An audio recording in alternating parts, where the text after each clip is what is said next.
Good morning. Happy Friday.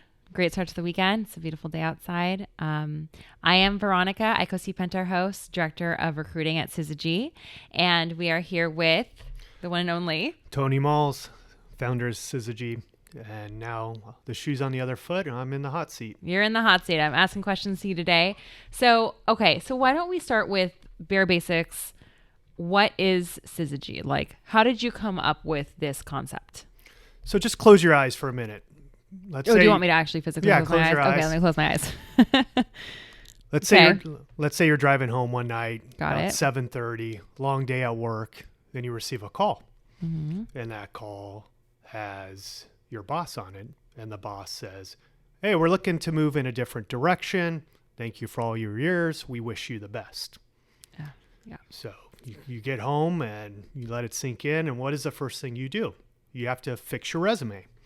So I haven't looked at my resume for many, many years because I was at the same employer for most of the 2010s. So I started trying to capture all these crazy things, great things that I did over the past decade into a single 1 to 2 page document, which was tough. Mm-hmm. Secondly, I started researching, right? What do other people's resumes look like? And then I looked for third-party advice, and they're telling me bullet points need to read a certain way. You have to use spearhead, driven, use outcomes, use these words like cloud, B2B, Oracle. And all of a sudden, I felt like my resume is going to look like everybody else. So one of the ideas was, how do we get rid of that bullet point or get rid of that resume and create digital content? So then after I moved from the resume, the next thing was job search. Last time I really had to look for a job was 2002 out of my master's program, and that was when Monster was around. So you go on LinkedIn, you go on Indeed, you start applying for jobs, you don't hear anything back. Then you start hearing about 80% of the jobs aren't even on these job boards. There's this hidden job market. So you kind of get through that barrier. The next barrier is meeting with recruiters or internal HR. You're being asked these questions, and most of them don't really know much about finance. So some of these questions are, what is your biggest strength? What is your biggest weakness? The same canned questions, same canned answers. And assuming you get through that last step, you meet the hiring manager and you sit there and the first thing they ask you is, walk me through your resume. And then you talk for about a half hour, 45 minutes, and you leave. It's kind of an uncomfortable experience. You don't really know what's going on. So one of the things is how do we look to remove all that friction and biases between a candidate and the hiring manager and just make the interview experience so much more comfortable? So that was kind of the story of Sizigi. Okay. And you're eliminating the awkwardness by focusing on video content, right? Or by explain how Sizigi will help eliminate that friction. Yeah. So over the past decade, people are on Facebook, Instagram. They're able to create this great personal presence, showcase their family. What are they doing? Professionally, for some reason, we're still constrained to this resume that we don't even really feel comfortable writing our own bullets points. We're usually copying somebody else's or taking direction from somebody. So one of the things is, how do we create our own digital presence where a person has the freedom and the flexibility to dive deeper into content and create a professional brand? Mm-hmm. So that's where the digital portfolios come from. An example of that is one of my bullet points might say, Tony Malz led the cloud transformation at FICO, resulting in 20% revenue growth. Great. Somebody else's resume could say something very similar, 24% revenue growth, right? And maybe they look better than me.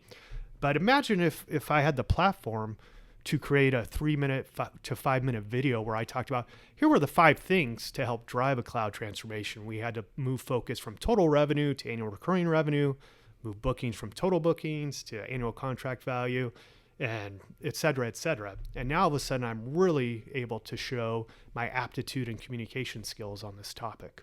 Got it. That's interesting. That's it's a very modern spin on the current hiring process. So is Sizigi just going to be video content, or what else do you have in store for the platform? Yeah, so that's just one aspect, kind of building this digital presence. What I think most professionals also incur during their careers, a lack of professional development. Mm-hmm. Maybe not getting it from your company, perhaps the whole big gap from college or universities to your first job. You might go on other platforms, let's say LinkedIn, and you're looking through your feed, but the content's not that rich. The reality is LinkedIn has 700 million members. Only 3 million post content once a week. That's 1 out of 200. So you're not getting the best content out there. One of the things we're going to create is this rich ecosystem. And what I mean by that is third-party content, articles from Forbes. You can wake up every day, start looking at these articles. You can put tags. Hey, I'm really interested in revenue accounting, or I'm really interested in biotech. Other pieces of content is user-generated content. Since people are going to be creating their own digital presence through their portfolio, they're going to have pretty great content to share with others. Another thing is community support. At FICO, we led a lot of things like a cloud transformation or an implementation of, let's call Salesforce. And we had to figure it out by ourselves pretty much. Mm-hmm. It would really be great to tap into an ecosystem of others who have gone through that experience and give us advice.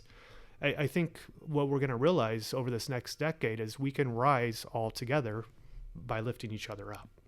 Got it. Makes sense. And who would you say is our biggest competitor? I mean, are we competing against the recruiting firms like Aveco and Aceva, or is like job platform like LinkedIn, Indeed? Who's our biggest competitor right now?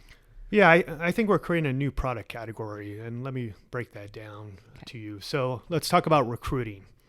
So typically, as a hiring manager, you might employ a third-party recruiter or your internal HR.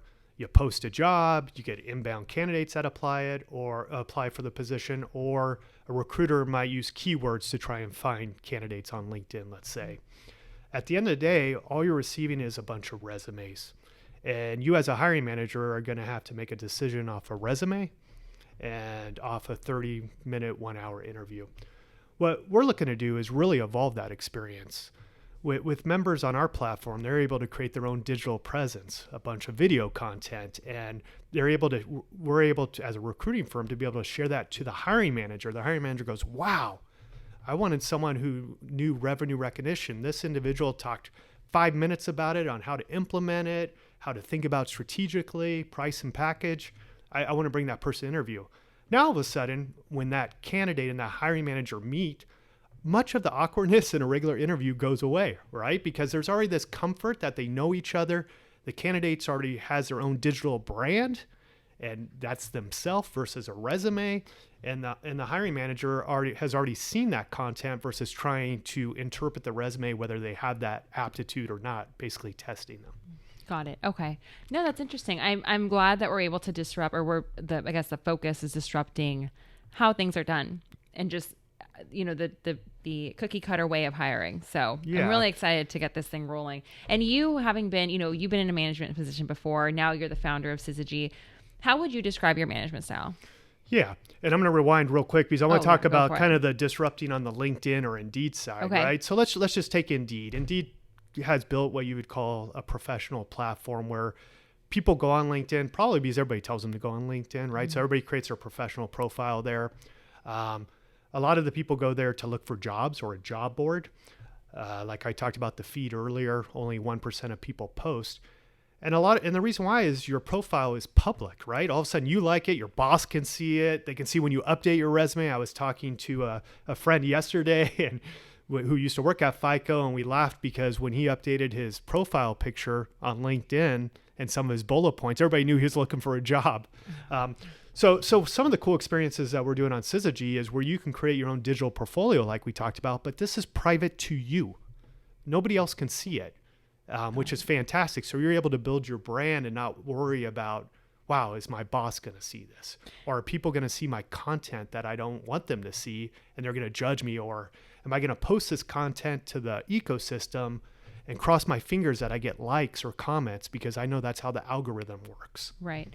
And as we continue to grow, what is your plan on attack with people who, because wouldn't you agree that LinkedIn it started off as a very professional platform? I mean, actually, it's funny. So did Facebook. Do you remember when Facebook, you required a .edu to actually sign on and create a profile? Now it's like everyone and their mother can have one. Right.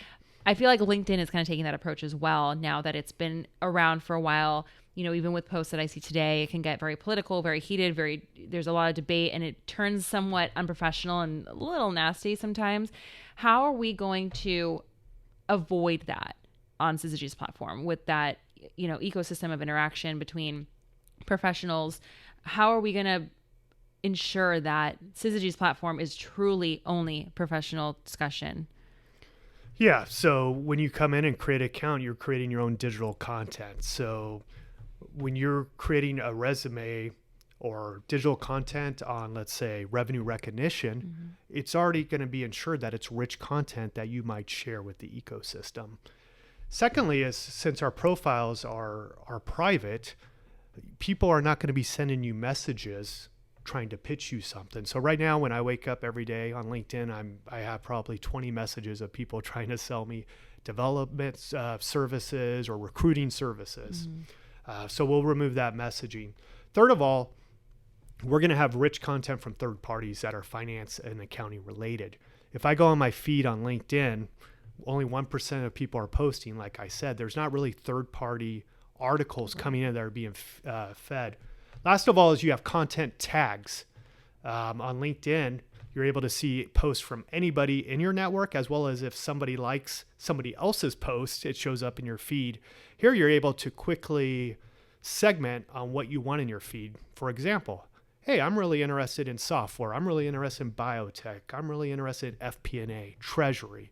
And now you can really dissect down that feed. Got it. No, it sounds great. I'm really excited to get this ball rolling and help you with it. So, and going back to my my other question, I'm glad you shed some light on more of the platform and our competitors.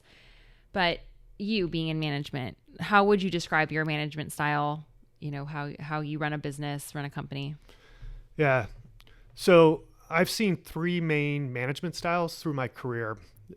The first is where a manager only has one-on-ones with their direct reports.